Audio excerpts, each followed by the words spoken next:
So Love's Prisoner. It is the earliest published novel in the Wyndham Werewolf series. The series that interconnects with the Queen Betsy series that I was talking about earlier. Love's Prisoner. It is a short story published in Secrets Volume 6. Which is not available via ebook, so I had to get the physical copy. This short story needs a huge essay trigger warning. And I'm going to try and keep my recap as appropriate as possible, but if you need to, feel free to scroll on. I will not be offended. And I'm assuming that because this thing was published about 25 years ago is the reason why the content warnings are to be desired. As in they don't exist. At all. Whatsoever. But anyway, it actually starts off pretty interesting. We have... Okay. It starts out pretty interesting. We get two people that get trapped in an elevator together. Only it just so happens to be a full moon, and one of them just so happens to be a werewolf. And he marks his territory. Against her will. It's a straight up non-con situation. And my dragon doesn't want to hear about it. Apparently my emotional support dragon does not like to hear about non-con situations, so I had to put her away. But yeah, this was a straight non-con situation. There was nothing dubious about it. After the incident, he tosses her out of the elevator just before it plummets to the earth, and he is presumed dead. 3 weeks later, just in time for Jeannie, the lady in our scenario, to find out she's pregnant from the incident, our presumed dead perpetrator shows up at her door with some friends. She proceeds to kick him in the balls and shut the door in his face. I'm with her on that because he deserved it. But then he proceeds to bust down her door and kidnap her. Keep in mind, he knows she's pregnant at this point. Also, she does not recognize that werewolves exist, so this whole time she thinks he ain't quite right. But anyway, he kidnaps her and takes her to his mansion to protect her. Because he's a billionaire werewolf, and he has enemies. This is also the point there where we, the audience, and the FNC learned that the dude's name is Michael. But after all this explaining, she still thinks he's off his rocker. And so is everyone that works for him. Everyone who works for him being actually members of his pack. Jeannie does manage to escape, but she runs into what's supposed to be the one evil werewolf in this scenario. I mean, she's promptly rescued and then taken back to Michael. Because she's not rescued by Michael, she's rescued by his people. And then there's an unpleasant punishment scenario that leaves Jeannie a shell of herself. Only with Jeannie becoming a shell of herself does Michael finally realize that he may need to change his tactics. And change himself. As in werewolf style. In front of her. So she would magically understand and forgive him. Which he does. The same night he changes in front of her, the evil werewolf attacks. Attacks Michael specifically, which makes Jeannie angry. Because now she's in love with Michael. And so she, the one human in this situation, defeats the evil werewolf. I mean, using modern projectile weapons. And expert aim. Surprisingly. And then her and Michael live happily ever after. Yes, that was just 50 pages. Now I love Jeannie. I loved her character, I loved her strength, I loved her tenacity. I loved her banter. The banter was great. Now, I'm not one to shy away from darker elements in my books. But this one was trying to play off that the whole inciting incident was out of Michael's control. You know, he was a werewolf, it was a full moon, he couldn't help himself. And that wouldn't be the first time I've read something like that. And that can be played off pretty well. But I don't feel like he did enough groveling to earn forgiveness. But not my wolves, not my pack, and time to move on before this rant takes me longer than it took for me to read the book. Santa Claus, with an A-W-S. It is the second published Wyndham Werewolf novella. It was originally published in the Naughty or Nice short story collection, and then republished again in the Dead and Loving It, Mary Janice Davidson collection, which is how I read it. Now, this takes place after Michael and Jeannie's baby is born. You know, the baby that occurred because of the incident. It's going to be a while before I'm over that. Anyway, it's Christmas, and we have Alec. He's a Scottish werewolf, with the accent and everything. And he's the leader of the European division of Werewolf Land. I don't think I talked about Michael being the king of all of Werewolf Land. But Alec is only the leader of the European division. And he's pining about his loneliness. And he catches a scent that leads him straight to the FMC Giselle, who was on a street corner, dressed as Santa, ringing a bell for charity. Anyway, he just kind of approaches her and then demands she go on a date with him. Like, doesn't even ask her name, he just makes her say yes to a date. Which she proceeds to tell him that she is at work and he's gonna have to wait. You go, girl. Make that bank. But she tells him to wait, and he does, in a creepy, stalkery way. But he protects, so it's okay. And they go on a date where he showers her with compliments, and food, and alcohol. And he also heavily implies that he wants to run away to Scotland with her and marry her. But anyway, Giselle ends up with food poisoning, and Alec ends up taking care of her in his hotel room. And then there's some canoodling, although the consent is questionable. But in the end, it turns out Giselle knew about the werewolves, because her mother used to work for Michael's father. After that whole conversation and the canoodling, Giselle agrees to marry Alec.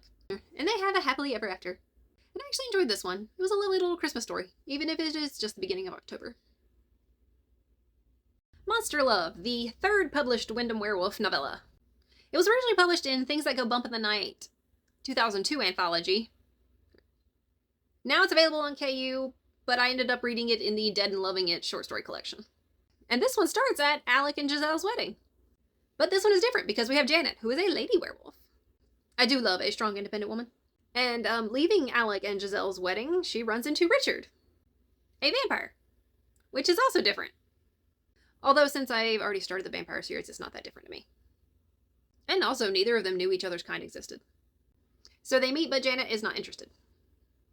Richard starts off all creepy, stalkery, and then pesters Janet until she agrees to go on a date with him. And Janet is actually looking forward to said date until she gets called away. Because of Michael, who is king of the werewolves, so she can't exactly say no. In a tragic tale of miscommunication, Richard thinks that Janet is running away from him. So instead of letting her explain the situation, he proceeds to kidnap her. Granted, he doesn't know that she's a werewolf, and that she didn't want to go to the meeting with Michael, but still no excuse. And this is where another SA trigger comes into play, because he ties her to a bed and takes what he wants from her. Flesh and blood. And there's no playing it off like he can't help himself in this one. He is straight up choosing to do what he does to her. And afterwards, they both acknowledge that that is what he is doing to her. Side note, she has told him she's a werewolf and tried to explain the whole boss calling a meeting thing, but he doesn't believe her. During her imprisonment, she starts falling for him. And he's already in love with her. He starts talking about turning her, and she starts fretting about the impending full moon. Eventually, of course, the full moon does happen. You can't stop that. And she changes. In front of him. She then jumps out of a window and out of captivity. After 3 days of freedom and running around the city as a wolf, she wakes up and then goes back to him. Because she doesn't want to deal with pack business anymore. And he's been moping and brooding and not eating the whole 9 yards for 3 days because he didn't want her to leave. Anyway, she goes back. They canoodle consensually this time. And then live happily ever after. The banter was really fun in this one, at least. Jared's Wolf. It is the 4th published Wyndham Werewolf novella. And it is published in Secrets Volume 8. If this keeps up, I might end up with the entire 30-volume series. It's got some good authors. But this time we have Moira, a lady wolf that is in Michael's pack. And it's nice to see another lady wolf. A tiny but mighty lady wolf.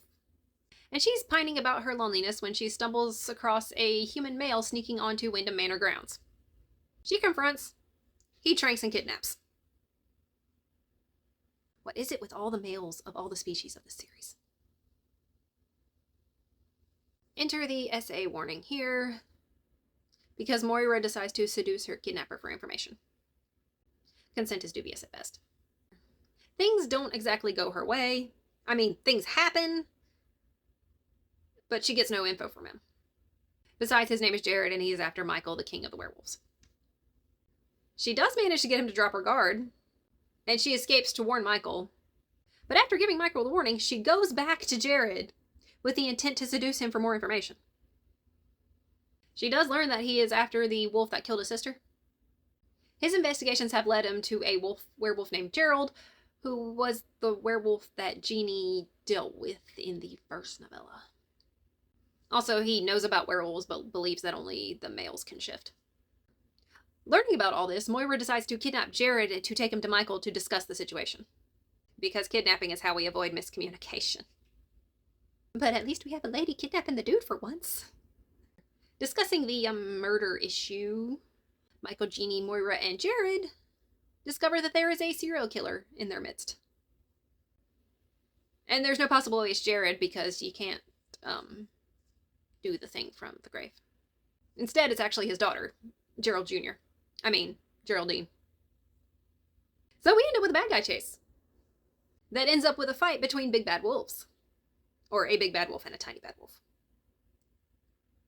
Geraldine is defeated. She goes out the same way her father did. A human with projectile weaponry. I would say happy ending, but it wasn't quite. Jared still thinks that only the men are werewolves and that he needs to save Moira from her pack. She tells him the truth. He doesn't believe her. She gets upset and runs away crying. It's a full moon, by the way. Derek, the older brother in the scenario, not exactly, but pretty much, has a word of prayer with our wayward human. And then Jared chases after Moira, only to find her right as she's shifting, squashing all doubts. She does run off crying again in wolf form for reasons. Jared chases after her, declaring his love for her, and gets throttled by the forest. Because nature doesn't care about your love story. He finds her again, and then happy ending. Yay.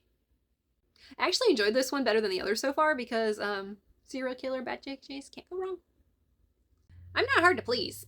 Just please get yourself some content warnings. This whole series needs them. There's no such thing as werewolves. This is the 5th published Wyndham Werewolf novella. It was originally published in an anthology called Lighthearted Lust. I read it in the Dead and Loving It MJD short story collection. And every time I say that, I think of Dracula Dead and Loving It. Anyway, this one was cute and lighthearted, as implied.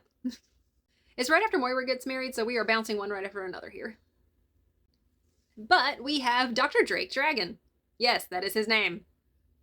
He's a blind werewolf, which is interesting. Visual impairment is something that I latch onto for reasons.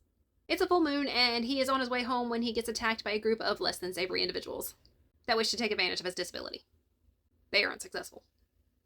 But after tearing the group a new one and having a chat with a buddy werewolf that shows up, a chat that informs us, the reader, that typically when a disabled werewolf is born, they are dealt with by their sire. I have big feelings about that one. But apparently Jeannie, the new werewolf queen, tore Michael a new one when she heard about that. So things are changing. But after that chat with the aforementioned buddy werewolf, a new member of the unsavory group shows up, chiding the others for attacking a blind guy. And Drake can actually see her, shocking everybody. Well, just Drake, because Drake is the only POV we're seeing right now. Or not seeing. That was a bad pun. But he can see her. Just her. Nothing else. Which I'm still confused about. At this point, they go their separate ways because he has full moon werewolf business to deal with, and she has jumping off a building business to deal with. Yes, she has this obsession with flying. No, there are no illicit substances involved. She's unsuccessful with the roof jumping because a random wolf shows up on said roof to stop her. She falls asleep on the roof because the wolf won't let her go anywhere, and wakes up to a random man looming protectively over her. At least he wasn't naked. The protective man being Drake. This is also where we find out her name is Crescent. Crescent Moon. M-U-H-N. He then takes her to breakfast and then takes her home. And she was willing. No kidnapping this time. The consent was enthusiastic. Get on this one. So we have an adorable little love story. The biggest problem being Drake having to admit he's a werewolf. And that Crescent is his mate. Which she seems to take calmly because she already knows. Because she knows things about people. And the story's not over after that, because while out shopping, Crescent and Drake run into Janet and Richard. Janet, in a moment of panic because she has recently gone rogue, attacks Drake. Crescent, unhappy with the fight, defends her man with surprising superhuman capabilities. Which causes everyone to stop and go, what? Turns out she's Fae. Not a fairy, Fae. Which was a species introduction that I was not expecting. But hey, here we are. Also turns out she can fly, after she takes out all of her piercings. Drake can see her because the Fae can grant wishes. And she granted his wish. What wish? We don't know. But it's magic. This one was short and adorable, and I enjoyed this one. Even if I was confused the whole time. And this was the last short story before Undead and Unwed was published. So yeah. That's where we're at.